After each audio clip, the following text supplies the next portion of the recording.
justement qui sera a priori ouverte dans quelques semaines aux moins de 65 ans, donc potentiellement à certains salariés. Est-ce que les syndicats travaillent pour mettre en place un système de vaccination dans les entreprises, ou vous dites que ce n'est pas le rôle des entreprises ?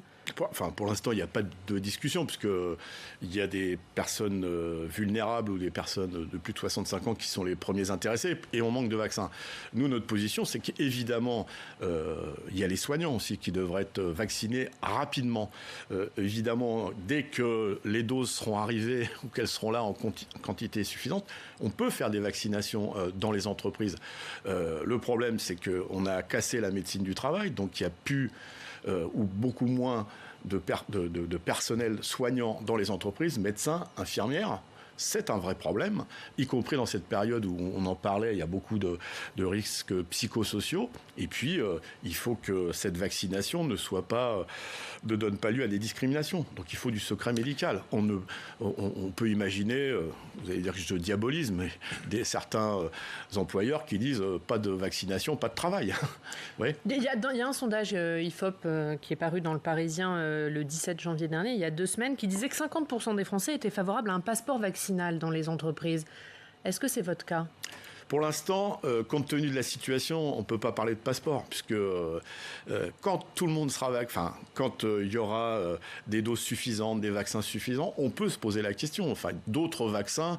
Et quelle est votre position ? Le jour où les Français pourront être vaccinés, est-ce que vous dites oui, il faut un passeport vaccinal dans les entreprises ?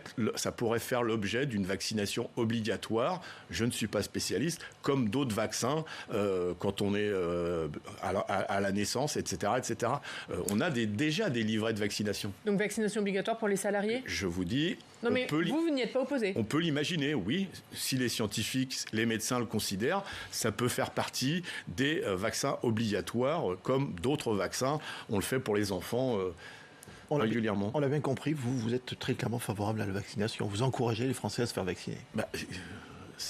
Pour sauver des vies, oui. Est-ce que les syndicats doivent jouer un rôle, justement ? On voit qu'il y a des Français réticents. Est-ce que les syndicats ont un rôle à jouer pour encourager les salariés, en tout cas, à aller se faire vacciner ?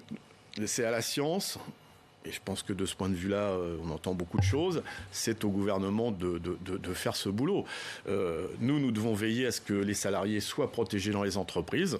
Et le vaccin fait partie de ces protections, mais avec les réserves que je viens de vous donner, pas de discrimination.